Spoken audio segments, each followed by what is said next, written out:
¿Qué tal, amigos de Notiguía? Bienvenidos. Mi nombre es Jesús López Segura, estoy con Ángel Iván López. ¿Cómo estás, Ángel? Muy bien, muchas gracias, papá. Amigos, estamos de regreso. Creo que la noticia del día, y puede ser la noticia del mes o del año, es el pronunciamiento del próximo secretario de Seguridad Pública en el gabinete de don Andrés Manuel López Obrador, el presidente electo, Alfonso Durazo, en el sentido de que ya había apuntado muy claramente, con mucho valor civil, pero que había sido una declaración prácticamente solitaria, de Olga Sánchez Cordero, la próxima, yo creo que va a ser excelente secretaria de Gobernación, en el sentido de estar a favor de la legalización de las drogas. A mí me parece que eso es muy importante, porque esta desgracia, esta masacre, este baño de sangre que hemos vivido durante 12 años los mexicanos, se debe fundamentalmente a la hipocresía, a la estupidez de haber seguido a pie juntillas un paradigma prohibicionista que inventó Nixon por ahí de los 60s para reprimir a los jóvenes que protestaban contra la guerra de Vietnam y poder violar sus derechos humanos sin ningún problema, inventando esta prohibición alrededor de las drogas. Dice Durazo, y dice bien, con mucho valor, con mucha inteligencia: yo estoy a favor en lo personal porque soy un liberal, dice, del consumo, de que la gente consuma, si así lo quiere, en términos lúdicos o en términos medicinales, que consuma las drogas. Vamos a escucharlo, amigos. Yo soy un liberal y creo en la libertad, y creo que debemos de dejarle a cada una de las personas la libertad de consumir o no. Estoy a favor de una liberalización de las drogas para el consumo lúdico y para el consumo médico. ¿Qué te parece, Ángel? Carajo, ya era hora de que las personas que nos gobiernan y que toman las decisiones de este país tuvieran una postura un poquito más abierta, un poquito menos cerrada, un poquito menos ridícula, retrógrada, de querer imponernos a todos por igual sus cuestiones morales y éticas. A final de cuentas, cada quien tiene una educación diferente en este país y todos debemos de tener el derecho a decidir sobre nuestro propio cuerpo qué queremos meternos o qué no, porque a final de cuentas de todas formas lo hacemos. Las personas que son pobres y que no tienen para pagar drogas y que sufren de alguna adicción, pues andan metiendo resistol o andan oliendo tiner y andan oliendo solventes, y eso les hace muchísimo daño a la salud. Y ahorita, especialmente en México, en el que nos tuvimos que tardar 200,000 muertos para poder abrirnos el coco un poquito y plantear una posible legalización. Como ya se lo han abierto en muchos otros países, sí, en los propios Estados Unidos. En Canadá en octubre va a entrar en vigor, en este octubre va a entrar en vigor la legalización federal de la marihuana en todo el territorio. Y no es la solución mágica, no quiere decir que legalizando las drogas se va a acabar la violencia por arte de magia. No va a ocurrir como en los 20s con el prohibicionismo del alcohol. Claro. Que realmente por el prohibicionismo en materia de alcohol, pues se formaron las mafias de Al Capone y había muchos asesinatos y muchísima violencia también. Esta medida a mí me parece que debe ir complementada con otras medidas importantes. Dice Durazo ayer en su participación en este foro, más bien afuera, por presión de los periodistas, dice: yo no quiero hacer un planteamiento que pueda ser interpretado como una posición oficial del próximo gobierno y que influencie a los participantes en el foro. Fue muy claro en ese sentido, de que su opinión era a nivel personal. Y yo creo que está bien que influencien, porque pues mucha gente votó por ellos y la gente tiene confianza en el próximo gobierno de López Obrador. Entonces es importante conocer sus puntos de vista. Es importante porque son parte de la temática, a final de cuentas, son parte del hábitat que estamos viviendo y por algo votamos por ellos precisamente por sus planteamientos personales y por su forma de ser. Sobre todo que ha habido una campaña feroz, una campaña perversa, en los medios, yo decía hegemónicos, ya no lo son. Creo que ahora el medio hegemónico es Internet y las redes sociales en este país. Los medios neoliberales concesionados por el Estado, las televisoras fundamentalmente, pero también las radiodifusoras, han hecho una campaña perversa en contra de la legalización de las drogas. Han planteado mentira tras mentira alrededor de este tema. Igual que plantean mentiras sobre un montón de cosas, ¿no? Y es tiempo de que los funcionarios se pronuncien. Por ejemplo, en el tema del aeropuerto, ¿no? Es importante conocer el punto de vista. Durante la campaña, Andrés Manuel López Obrador, el presidente electo, fue muy claro en decir: el proyecto del aeropuerto en el lago de Texcoco o en las inmediaciones del lago Nabor Carrillo de Texcoco, no solamente es un proyecto que va a ser un barril sin fondo, porque eso de ir contra natura y de tratar de establecer pavimentación de pistas en donde hay un lago, ya sabemos que es carísimo, en donde el terreno es completamente inestable. Hay una foto en proceso de un trascabo que se hundió en la víspera, y eso puede pasar. O sea, los costos de mantenimiento de una pista sí van a ser terribles. Claro que ahora las televisoras neoliberales están haciendo una campaña feroz a favor del proyecto de Texcoco, detractando el proyecto que había planteado el presidente ahora electo, Andrés Manuel López Obrador, cuando su campaña, en el sentido de sugerir sugerir que se construyan 2 pistas en el aeropuerto militar de Santa Lucía y complementar eso con el aeropuerto de la Ciudad de México vigente. Eso era muchísimo más barato, pero ahora no, la están descalificando totalmente. No se vale, no sirve, va a haber choques. Así lo planteó Loret de Mola hace poquito, hace 2 días. Dijo: a ver, entre las 2 alternativas, en una va a haber choque de aviones y en la otra va a ser caro. Va a estar un poco inflados los costos. No, ¿qué prefieren? ¿Muertos y destrucción? ¿O prefieren pagar un poquito más por el aeropuerto? Sí, obviamente es un paradigma completamente trucado y los dados cargados en favor del proyecto que les conviene, porque seguramente ya compraron todos los terrenos aledaños a donde va a estar el aeropuerto, y ya tienen sus concesiones para poner ahí sus restaurantes y gasolineras y todas intereses económicos. Sabemos perfectamente cómo se hacen las cosas, ¿no? Verdaderamente monumentales. Y ya están presionando. Monumentales como la misma obra que se está planteando. ¿Qué más quisiéramos los mexicanos que tener un aeropuerto maravilloso, el mejor del mundo? ¡Qué maravilla! Pero hay otras prioridades en un país como este. No, pon tú que sea una prioridad. Debe haber algún terreno en el que no haya un lago, carajo, en el que se pueda construir. Bueno, ¿no? Yo, si me permiten, daría mi opinión en este sentido. Yo no creo que se deba resolver con una consulta. Yo mismo, que he estado estudiando el asunto, no me atrevo a dar una opinión. Lo único que opino es lo que veo en los medios, porque aquí a eso nos dedicamos, a analizar lo que dicen las televisoras neoliberales y tratar de usar el Internet para compensar un poco esa avasalladora campaña que tienen para detractar a los candidatos que no les gustan, para imponer negocios turbios, para todo lo que hacen las televisoras en este país. Entonces yo lo único que opino es: si el aeropuerto en Texcoco va a generar costos altísimos de mantenimiento, porque va a haber socavones y va a haber hundimientos y va a haber todo lo que se genera por a fuerza ir contra natura y querer hacer pistas en un terreno inestable.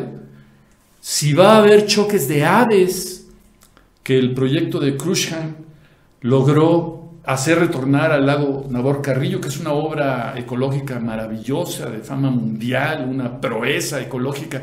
Si eso se va a echar a perder, y va a haber choques de aviones con aves probablemente también, y eso no lo mencionan los promotores de ese aeropuerto.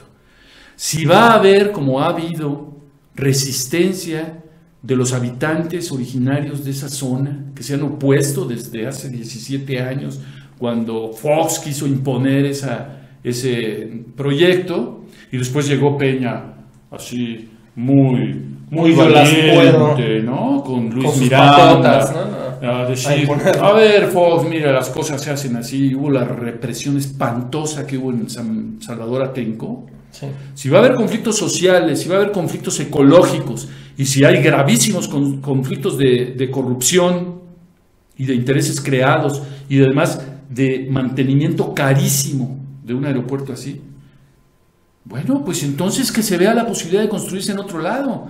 No debe haber una consulta de a ver cuál es menos peor. ¿Sabes algo? Desafortunadamente, el país se lo están dejando muy, pero muy mal parado en muchos aspectos al próximo gobierno. Y entonces por eso ahorita estamos en esta situación. Porque López Obrador dice, sí, efectivamente, si yo pudiera decidir, yo no lo hubiera construido ahí. Lo ha dicho desde la campaña. Pero ahorita parar un proyecto que ya lleva el 30% de avance y que son miles de millones. 100,000 millones de pesos se perderían, dicen. Se perderían por culpa del gobierno que se está saliendo ahorita. Por culpa del gobierno de Enrique Peña Nieto se perdería ese dinero, se echaría a la basura. Porque ellos son los que concedieron que esa obra se construyera. Pero ve a don Enrique Peña en sus entrevistas de despedida, ayer con Denise Merker, hoy va a estar en la noche con Ciro Gómez. En su gira del adiós. Exculpándose de todo y sin contestar preguntas rudas que deberían hacerle, porque es lo que esperamos los mexicanos. O sea, ¿cómo se atrevió a construir un aeropuerto así, en una zona así? O sea, ¿en qué estaba pensando? ¿En qué estaba pensando tú? ¿En qué crees que estaba pensando? ¿De qué se trata esto, no? En business, al parecer. Y las preguntas, pues sí, aparentan Denise Merker, seguramente Ciro Gómez, hoy en la noche van a estar. ¿Tú qué le preguntarías al presidente Peña si estuviera aquí en una entrevista con nosotros? Yo le preguntaría, ¿qué se siente, señor presidente Enrique Peña Nieto? ¿Qué se siente saber que todas tus reformas, tu reforma educativa, que ha perseguido a los profesores, que ha sido una persecución brutal contra ellos, tus contratos leoninos de Pemex que han favorecido a ciertos amigos, a ciertos inversionistas, ¿qué se siente saber que todo eso por lo que luchaste se va a ir al bote de la basura? Y que te lo dicen en tu cara en una conferencia de prensa, enfrente de todo tu equipo. ¿Qué se siente? Eso le preguntaría yo, por ejemplo. Pues ojalá nos responda, ¿no? Ojalá nos responda el presidente saliente, Enrique Peña Nieto. Estamos muy indignados los mexicanos con su administración, muy indignados.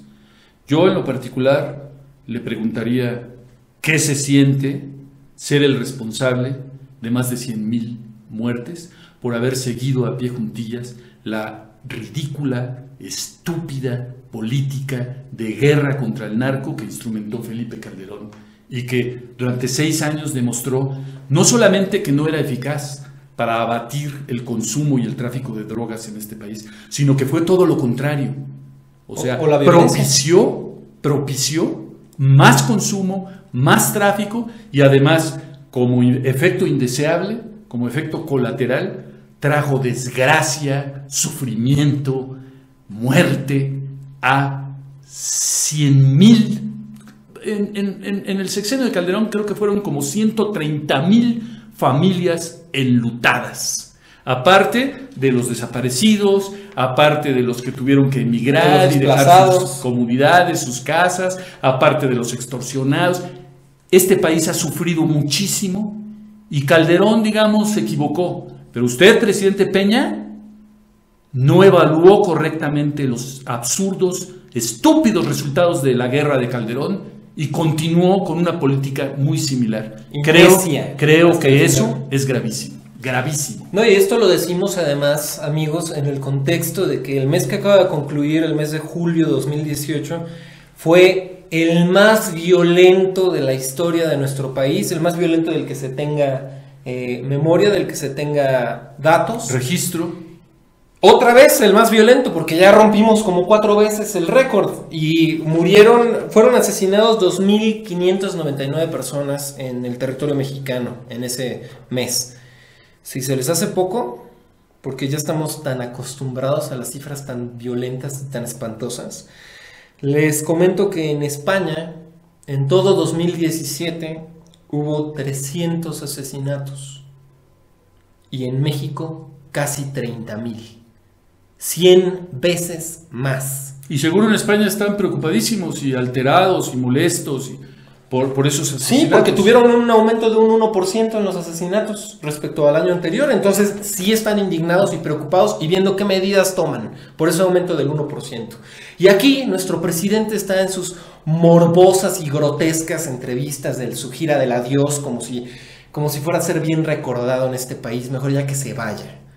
Bueno, es una desgracia lo que ha pasado, es también una esperanza, una promesa del nuevo gobierno por el que votó abrumadoramente la gente en este país, de mejorar las cosas, de tomar el toro por los cuernos, de hacer las preguntas, explorar la posibilidad de legalizar las drogas, no como una solución mágica, porque no hay soluciones mágicas, pero definitivamente si se le quita la posibilidad a estos grupos criminales de que se enriquezcan hasta la ignominia, a lo bestia, a lo salvaje, y entonces empiecen a invertir ese dinero en comprar armamentos, en corromper a la gente. Hoy Carlos Loret de Mola presenta un muy buen reportaje, que por cierto, Carlos Loret es amenazado de ahora ser demandado por el Baster Gordillo, y la noticia la da Ciro Gómez Leiva entrevistando al abogado.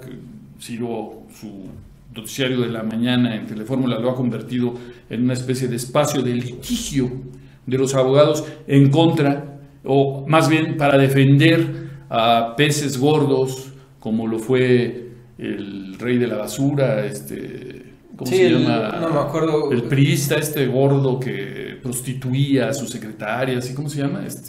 De la Torre. De la Torre, y a una serie de gentes, Gutiérrez de la Torre, a quienes ha defendido en ese espacio. Bueno, hoy se anuncia eso. Pero Loret, mucha gente aquí en redes sociales lo critica durísimo. A mí me parece que Loret hace un esfuerzo dentro de los medios en los que trabaja, que son francamente neoliberales y que tienen una mordaza sobre sus participantes. Él hace un esfuerzo. Hoy presenta un muy interesante reportaje en la mañana, se los recomiendo mucho, sobre la forma en que han corrompido a los productores de amapola en el estado de Guerrero. Extorsionado. Como una mujer, por ejemplo, que presentan en el reportaje, fue asesinado a su marido. ¿Qué? ¿Cómo? Su marido fue asesinado y es obligada ella a producir goma de opio y se las tiene que vender a un precio ridículo. Y vive en el terror de ser asesinada por los criminales o de ser encarcelada por las autoridades, por las autoridades que han permitido que la extorsionen durante años y que además permitieron el asesinato de su esposo. O sea, nos tienen en la indefensión total y entre dos fuegos, que es la lucha entre los buenos y los malos, ¿no? Ese tipo de gente es la candidata a una amnistía, la candidata natural. Y cómo las televisoras estas hegemónicas o neoliberales estuvieron ridiculizando durante toda la campaña esta propuesta magnífica, humanista, de amnistía cristiana, a las personas que han sido extorsionadas. No a los asesinos, no a los jefes capos, no a los criminales que hayan cometido actos de lesa humanidad. No, a campesinos que son obligados a producir marihuana, a producir cocaína, de muerte. A jóvenes que son obligados a venderla, a traficarla. Eso quedó clarísimo desde el principio. ¿Y cómo se usó para detractar a López Obrador, ¿no? Es que en México el problema es cuando el fascismo, cuando la ultraderecha, cuando el neoliberalismo se transforma en fascismo. Cuando llegamos a ese extremo, entonces la opción populista se transforma en la opción humanista, en la opción que está en pro de la vida y en pro de respetarnos otra vez los unos a los otros.